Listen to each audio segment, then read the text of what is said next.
we have Manjeet here. He's Senior Cloud Software Engineer at Intel and is working on OpenStack networking. And he's working on enabling Open Daylight with OpenStack and is now working on SR-IOV feature, enabling and testing it in Neutron. So with that, I'll give the floor to Manjeet. Fun fact, I'm sorry. He plays volleyball and he writes poetry in 2 languages. Now, who would like to guess what those 2 languages are? No, the last person, please. Punjabi and English. Punjabi and English? Huh? English and Punjabi? Yes, right? Punjabi and English. Punjabi and English? Oh, I'm sorry. I got my facts wrong. Okay, so maybe sometime you can share the poetry with us. Sure. Thank you. Hello, everyone. As Sujata introduced me, I am Manjeet, and I work for Intel as a cloud software engineer. And I worked on OpenStack networking, and I was a core contributor to networking ODL. As she mentioned, I worked on Open Daylight. So I worked on networking ODL part of it, which was basically enabling the integration of Open Daylight with the OpenStack so that you can use like Open Daylight as a layer 2 backend, also layer 3 backend with OpenStack. I also worked on networking Omnipath is the project I worked on most recently, and we open sourced that project, which is basically enabling Omnipath hardware switches with OpenStack Cloud. And for this presentation, it's basically, I'll be talking about unleashing the network hardware to the cloud. It's basically focused on like orchestrating virtual network functions for OpenStack Cloud. And I worked with I'd like to give the credit to 2 of the engineers from AD&T, who I worked with the last couple of OpenStack cycles to enable these features. Munish Mehan and Deepak Tiwari. We presented this at like last Open Infra Summit, Denver as well. This was enabling the network hardware to the cloud. So here is the outline of my presentation. I already gave my introduction. So I'll start with the background on networking technologies in the cloud. These will mostly be layer 2 technologies for which are being used right now or can be used, or which I have been using for layer 2 east-west traffic. And then I'll talk about some of the custom NIC hardware features which comes with the hardware, like network interface card, especially Intel network interface card. And then I will also talk about software layers. So, those hardware have cool features until and unless they are exposed to upper layers of software, you can't really use them. So I will talk about like what layers we touched while enabling these network interface card features to the OpenStack Cloud. And then I'll give a little introduction to SR-IOV, which is single root IO virtualization, and the port mirroring feature, which can be used on any layer 2 backend like Open vSwitch. I will talk about that feature in detail, basically over SR-IOV. That's the feature we enabled in like last OpenStack cycle. And then also talk about upstream changes in OpenStack, like what projects it touched while enabling that feature in OpenStack. Then tap as a service for SR-IOV. I'll talk a bit about that project as well, which is basically a port mirroring service in OpenStack provided over different backends. And then development progress. At that time, the progress was not completed. We were still in development phase. But now the feature have been released and it's in production and it's upstream. It can be used. And last I will talk about the CI testing using Zul v3.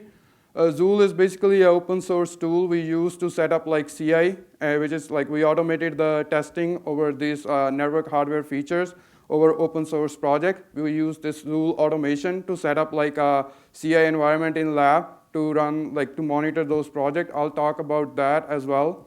And then I'll give a demo, which will be basically a video showing how this port mirroring feature over single root I/O virtualization works. So background on the network solutions in the cloud. So as you may know, like this SR-IOV, these are the like layer 2 backends which can be used as of now in OpenStack. SR-IOV, which is single root I/O virtualization, which is basically you have like a physical function, which is your network interface card, and you create like virtual functions on top of it and create a PCI pass-through, and you pass that device directly to the virtual machines. And then there is a Neutron integration. Neutron is basically a layer 2 service in OpenStack, which you can use to enable like multiple layer 2 backends. You can enable like one backend as a monolith, or you can use that modular layer 2 driver in Neutron to enable like multiple backends at the same time. This can be like, you can have like some of the ports or VMs using Linux Bridge, and some of the ports using OVS, and some using SR-IOV at the same time in one big cloud using modular layer 2 driver from Neutron. And Open vSwitch is very famous, and it's a default now in OpenStack. Backend used for like virtual switching between VMs. And Linux Bridge is same as Open. It's not same. It's like used at same layer. It's basically it was used before, like when OpenStack started. The Linux Bridge was default, but now Open vSwitch is default. And then there is DPDK as well, which is Data Plane Development Kit. You may know this already, which basically bypass the networking stack and run the packet processing in user space. It can also be enabled with the Open vSwitch, and also it can be enabled with Linux Bridge. So these are the custom NIC features. I'll be not covering all of them, but I'll cover some of them. So this quality of service is the main feature where you provide the quality of service through like NIC card using minimum bandwidth and maximum bandwidth. So basically you can set up like a minimum bandwidth, like minimum quality of service you want to provide to that NIC or to the application. So you can like write like a hardware registers. Basically, through like these features are exposed to upper API through a Linux kernel driver. And what the driver does is basically write the registers for these parameters, like maximum bandwidth, minimum bandwidth, whatever you set in the registers. It will make sure the applications are using that bandwidth on that particular network interface card. And then there is an egress mirror. It's basically you mirror the traffic that is going out of the VMs on a remote machine. An ingress mirror, which is like the traffic coming into the VM, you mirror that traffic onto remote machine or remote port. And I'll be talking about VLAN mirrors, mirrors in detail. This was the feature I worked with the engineers from AT&T to enable it last OpenStack cycle. This is basically you mirror traffic based on VLAN filters. Like suppose you have like multiple VLANs running on like same virtual function on a physical function, and you can have like multiple VLANs spanned over like different virtual functions, and you would want to mirror them to like a remote machine. This is the feature we worked on, and there is another feature like trunk-based VLANs, which we are working on right now. So for SR-IOV interface, we will basically enable so that you can create a trunk port using like multiple VLANs over SR-IOV background or backend.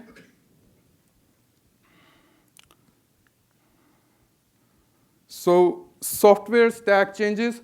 So as like first of all, you need a hardware that is capable of those features, which are like a network interface card, which is Intel XL7 series.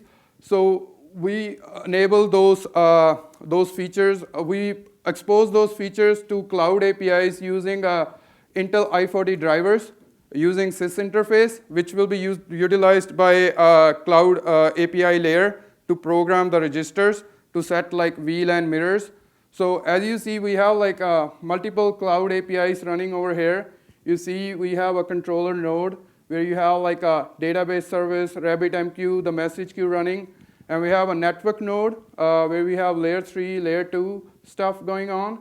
And the components running in network node also require changes to utilize those features. So what basically those changes are like it will take input from a CLI, which is OpenStack CLI, and it will read the data. Some service, networking service will read the data which is in the database, and then it will send a command to Linux kernel to write the registers. Like suppose you want to mirror some VLANs, like say X VLAN on some other port.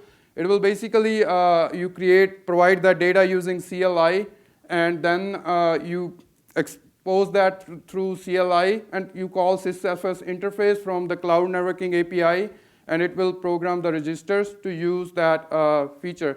And we also added the OpenStack CLI. We have to modify tap as a service like a project, and we have to modify the CLI to add the VLAN filter field in there, which was not there. Basically, it was mirroring based on just port. So it required like CLI changes as well. So this is very simple overview of single root IO virtualization. So as you see, like you have like a SR-IOV PCI device, which is a physical function, and you create like multiple virtual functions on top of it, which is using Intel VTD technology and IOMMU. So what it basically does is like when you create a VM, you create like first you create virtual function on a physical network interface card, and there is a limit. I'm not sure of the limit, but the number of virtual function you can create on a device, and you can pass each virtual function is like a networking device, which is like a port or like a VNIC virtual network interface card for a virtual machine. And it's like a direct PCI pass-through. You don't use any vSwitch technology in between. Normally, when you use cloud, you create like you use like virtual vSwitch layer in the between, which is open vSwitch or some switching technologies to route your east-west traffic, which is running on top of OS. And then you configure, you open flow rules or like the routing rules to configure the traffic flow. But in case of SR-IOV, you can like reach from one virtual function to another virtual function, and that physical NIC act as a switch device. And the use case for this is basically it's like it's because it don't have like any vSwitch layer in between. It's a direct device pass through to the VM, so it gives you the near native performance for like data transfer.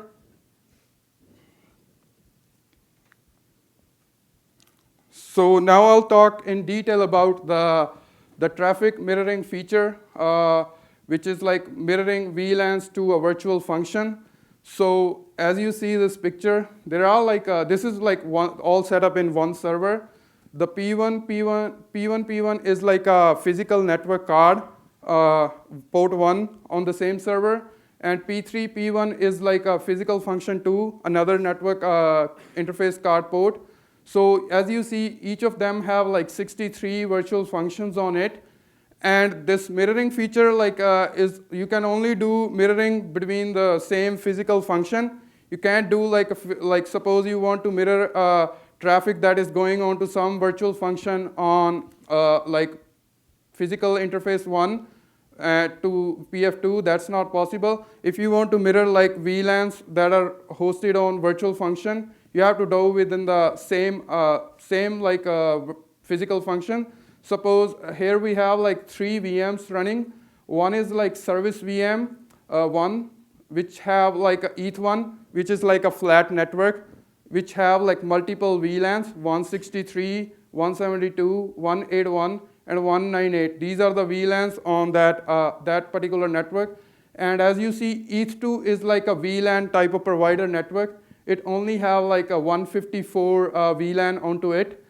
And A is the point where VF1 is ETH1, which is like a direct port to service VM1, which have all those VLANs.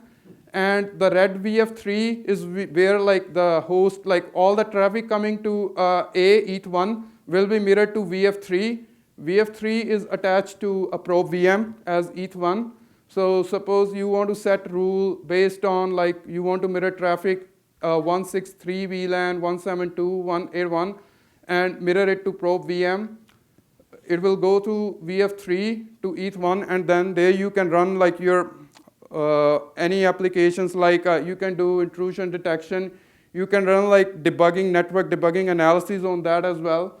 Here you see like there are many ETH4, but we only mirror ETH2 here, VF3 which is attached to, and VF5 is provided as a probe port to the probe VM.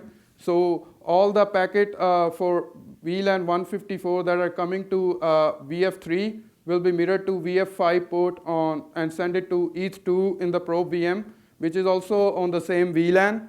So as you see, you can attach like multiple ports to same VM.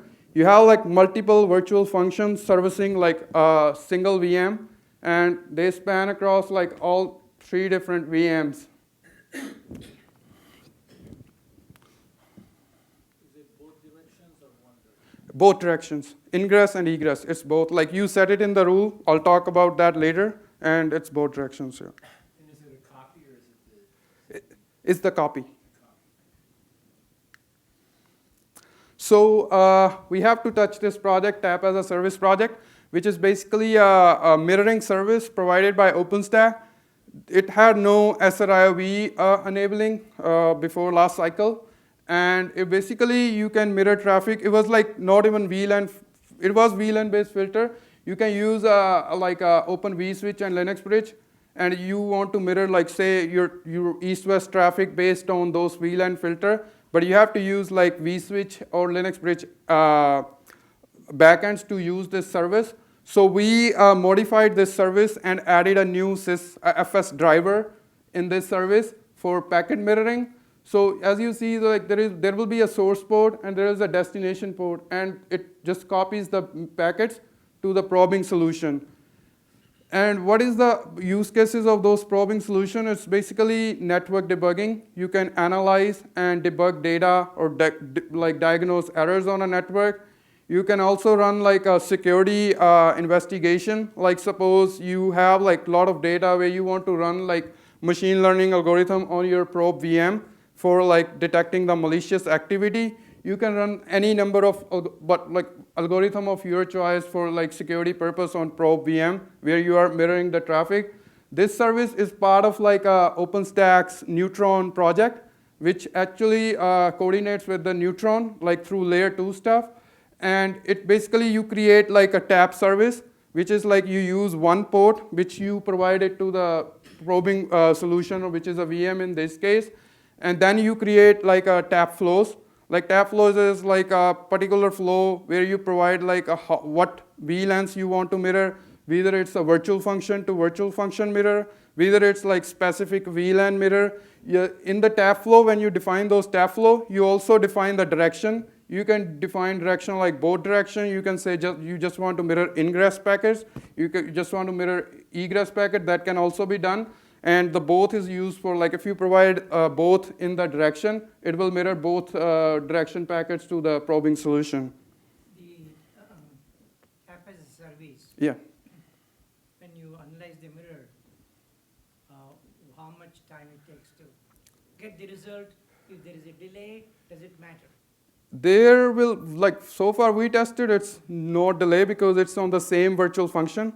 You will, as soon as the packet is sent to because it's written in the registers, right? It's in the SR-IOV. So we use tap as a service to program the registers at kernel level. And then after that, there is no involvement of tap as a service. You basically then it's written in the registers of that virtual functions. Then it's like as soon as packet reaches the destination, it will be there in the probing solution, which I'll show in demo. Okay. So for the application, that whatever processing delay, analysis delay doesn't matter.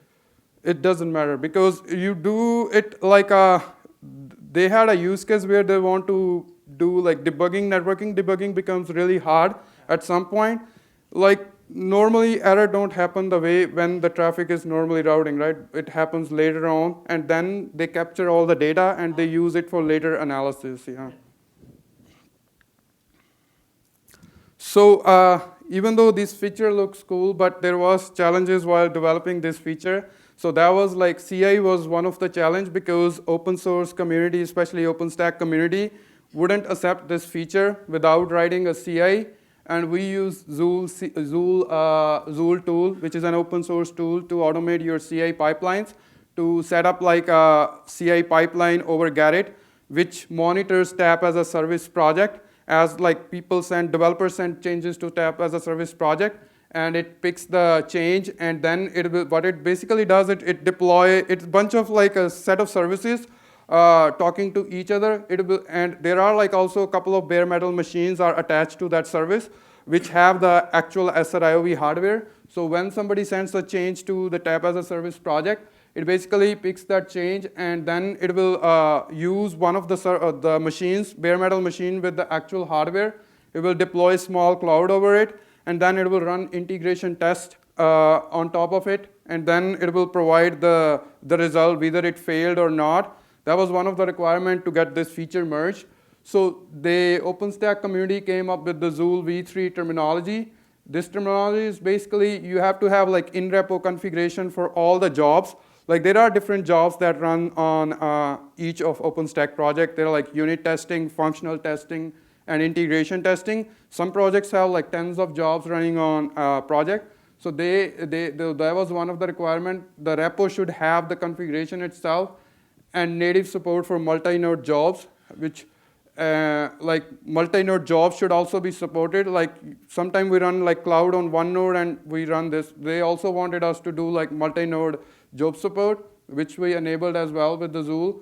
And Ansible job content, like all the job content which is running, like be it unit testing, functional testing, has to be like written in form of Ansible jobs, and integration with more systems. So that basically is you can use either like virtual machines to run your like test machines, or you can hook a cloud to that Zul system, which I'll explain later how in the configuration how that can be done. And then you can use cloud for testing as well, or you can add like a bare metal machine, like a pool of bare metal machine, which have like the actual hardware you need to test, and it will pick. It's just part of node pool configuration. So, is this having to do with the Zul from Netflix? No, nothing at all. No, this is Zul. That is different. This is an open source tool. I'm not sure about the Netflix one, but this is used by OpenStack for like they have a concept of like third-party CI. They basically use that like for the things they don't have like hardware for which they can provide for all the projects. So since this is hardware specific, so we use their we leverage their project to. So this is the tab as a service project. This is the overview of Zul CI architecture. We architected this in our CI lab where we have like a bunch of Zul services running. And you see tab as a service is a project which is being monitored over review.openstack.org. And there is a Zul scheduler which actually monitors the Gerrit stream from where it figures out that there is a new change. And then what it does, it basically talk to launcher which is also talking to node pool. Node pool is where you configure all your node configuration. All the devices under test are configured in the node pool.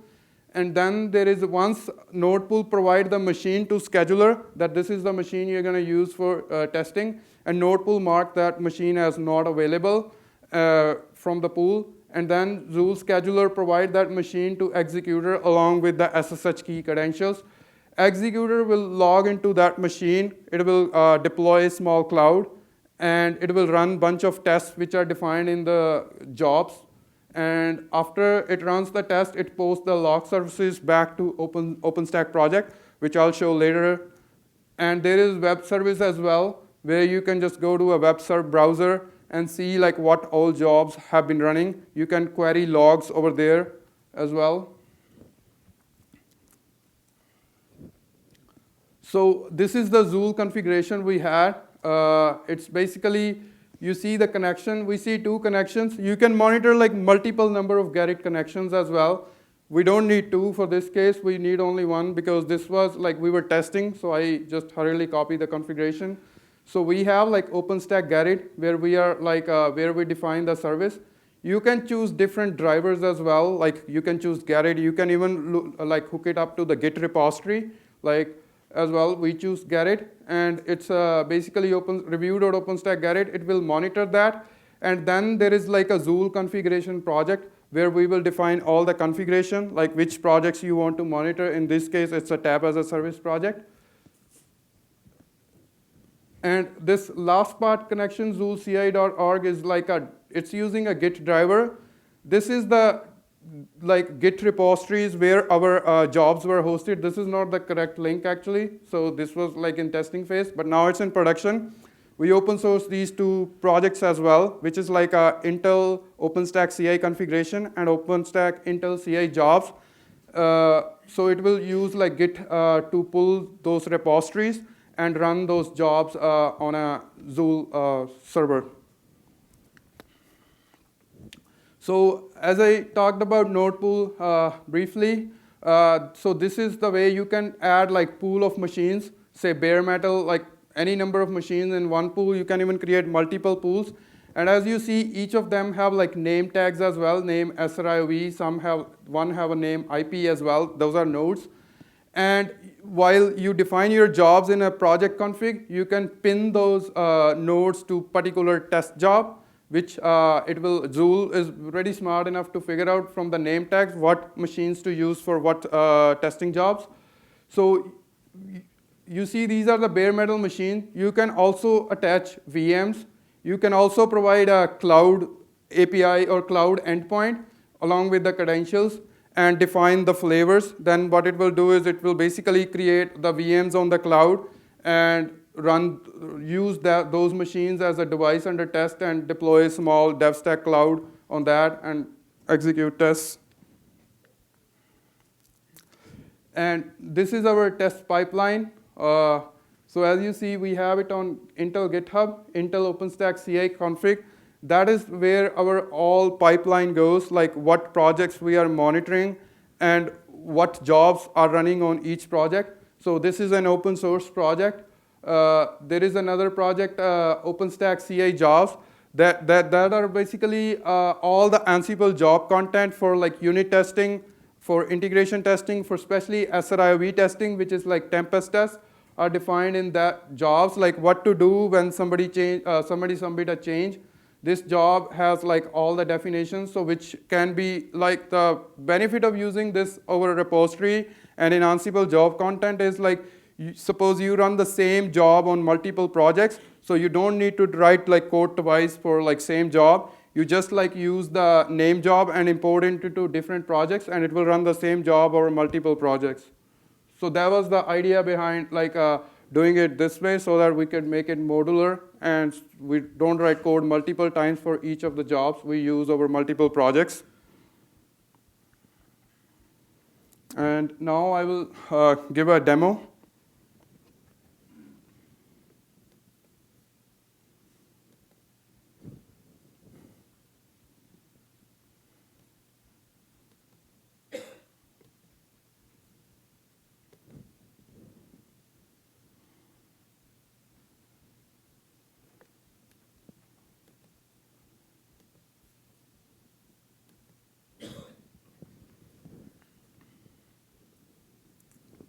So I will give a demo of like port mirroring feature over SR-IOV. So this is the work.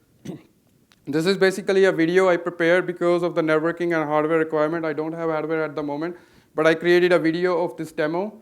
And excuse me, these are the brief steps which I will go over, and then I will play the demo, and I will stop in between to cover the steps I'll be doing or I did in this demo to show like how port mirroring exactly works. So starting with the number one, we'll create 3 VMs which are already created on an OpenStack cloud. These 3 VMs are like, one is the 2 VMs for communication, one is the probing VM, which is being used to mirror traffic that is happening between left VM and right VM. And then there will be a probing VM, which will be we are not running any algorithm in this demo on this project. We just like show the TCP dump on the probe VM that packet based on certain VLANs which we set in the tap flow are mirrored to that project. And then once we have these 3 VMs, I will show you the like SR-IOV ports and VLAN tag configuration.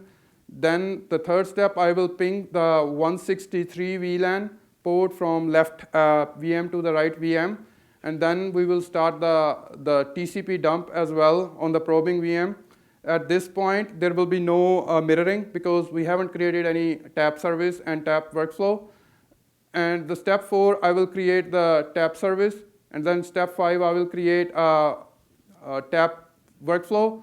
As you see, the direction parameter here in OpenStack CLI, I set direction both, so it will mirror both direction. But if you want to mirror one direction, you just specify direction ingress there and provide VLAN filters.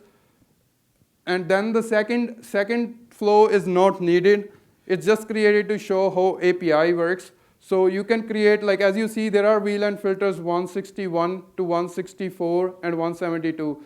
And the same VLAN 162 is covered in first tap flow as well, but it's covered in second as well. The only difference in second workflow is like the 173 VLAN filter, because the API allows overlapping, but when it programs the trunk, it will write only once. It will not like write these values to register twice because it's smart enough to know. And then I will run the queries, some queries on sysfs interface to make sure that a sysfs interface is being triggered when we run OpenStack commands. And I will show what command it actually executes to write to the registers. Then we will also read the register, which is like device 30 VLAN mirror, where the VLANs are written. And at 7th step, we will delete the tap flow and tap flow 2 and show like how the traffic is stopped when the tap flow is deleted. And also we'll show the horizon as well, horizon dashboard as well, which you can use like UI as well to create this tap service and tap flows. But I will be using like mostly the CLI. So let me play this demo.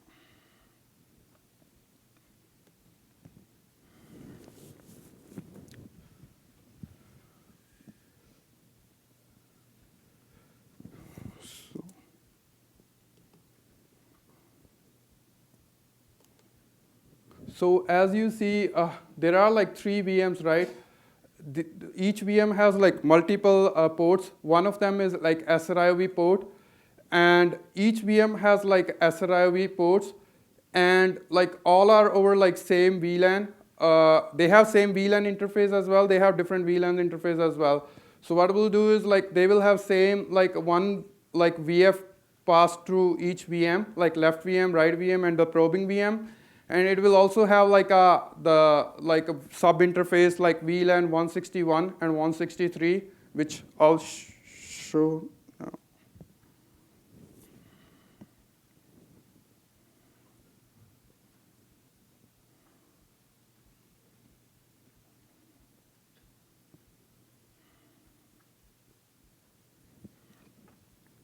So now it will show the config. As you see,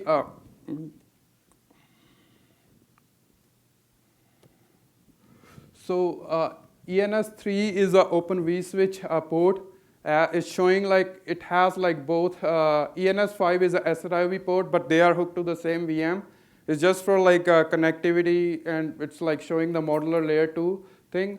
But we'll be using ENS5. As you see, this is a SR-IOV port, and we created like 2 sub interfaces.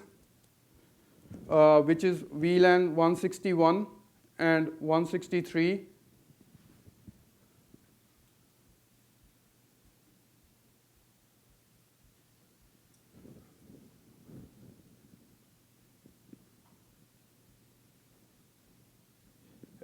And this machine will also have like same configuration, like 2 VLANs 161 and 163 and ENS5 port. And this is the right VM to which left VM will ping, and this one is the middle VM, is a probing VM, we can say. And now we will do the ping from left VM to the right VM.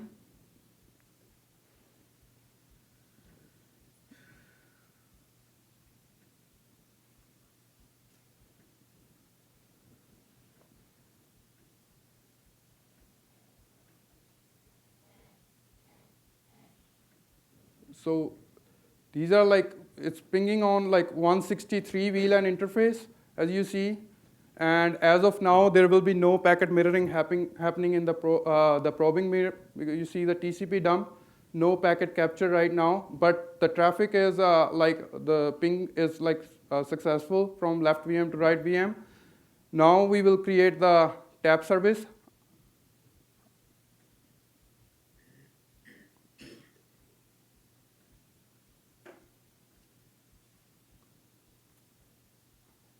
And that is the OpenStack controller where we're running the command to create a tap service.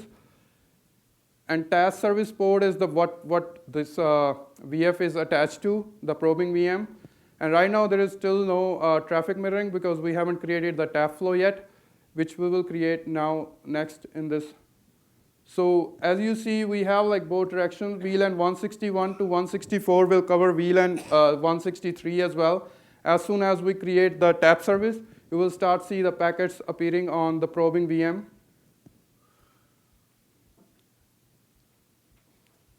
So you see this is mirrored. The traffic is going from left VM to right VM, and it's like sending the mirrors, the packet capture to probing VM as well, and which is VLAN 163 because we set that rule in the tap service workflow. And you can create like multiple multiple workflows where you are mirroring packets from like different virtual functions. All you have to do is like if you want to mirror packets from different virtual function, you create like multiple ports on the probing VM from each virtual per physical function, and you can mirror those packets onto. And it created another tap flow as well. 173, 162, 163, but it doesn't make a difference because 163 is already mirrored. We don't have like VMs on other VLANs, so we'll be showing just 163 mirror here. Now we'll query the sysfs command if that's being what that is actually doing.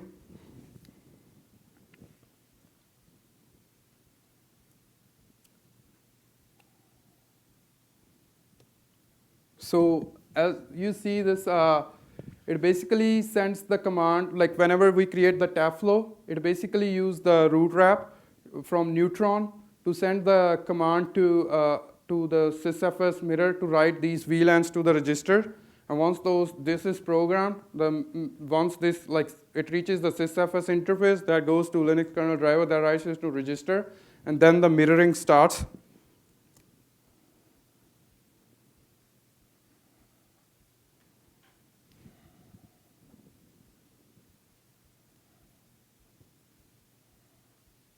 And now we will see what is in that mirror file, which will basically be VLANs, which we are mirroring. So you see 161, 164, even though we created two workflows, but 162 or 3 is not written twice, it's written only once to the registers. And we have 172 and 173, which we added in the second workflow. And we will delete the second flow soon as well, second tap flow soon as, but it will not affect any traffic. This is the Horizon board, which you can use either CLI, or you can use Horizon dashboard as well to create those tap workflows to mirror traffic. It will basically show what it looks like from the UI.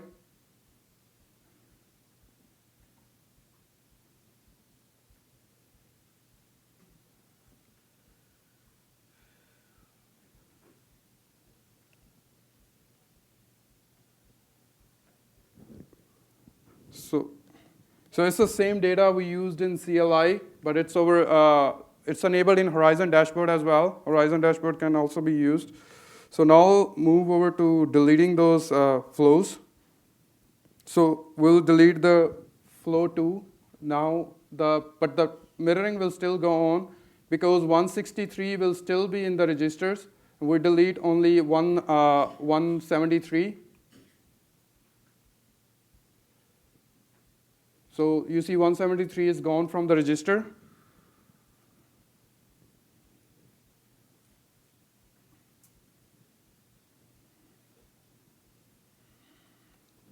So as soon as we delete the second tap flow, which will delete the 163 VLAN from the register, and the mirroring will stop.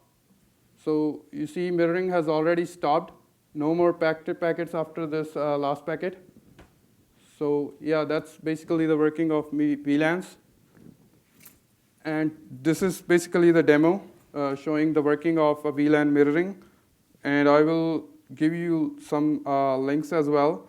The jobs we are hosting on CA. This is the one job we are hosting.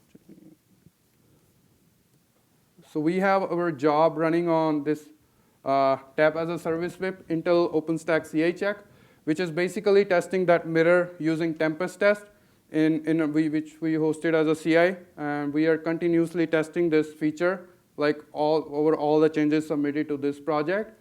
And we have also created 2 projects, CA config and Zul jobs for community, so that if they don't have a hardware and they want to test the feature, they can submit the changes to those 2 projects to define a new job in an OpenStack project based on like hardware. And somebody from Intel will review it and approve it. That's it.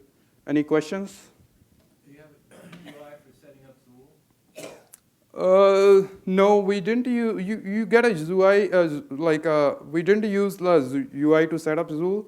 We basically used the Ansible playbooks. And we were, all the services I showed, the Zul scheduler and all that, those all were hosted on Docker containers. And we were using Docker Compose to bring up all the services because it's easier to move from one machine to other machine. So we were using, but it also comes with the web service. And this is like a one, it looks like this. This is one where you can go to logs as well. It's gone because they have like some time after which logs are removed. But it looks like this. We have our own.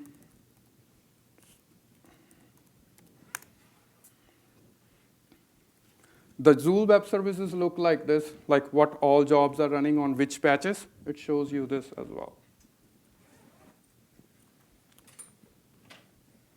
Any more questions?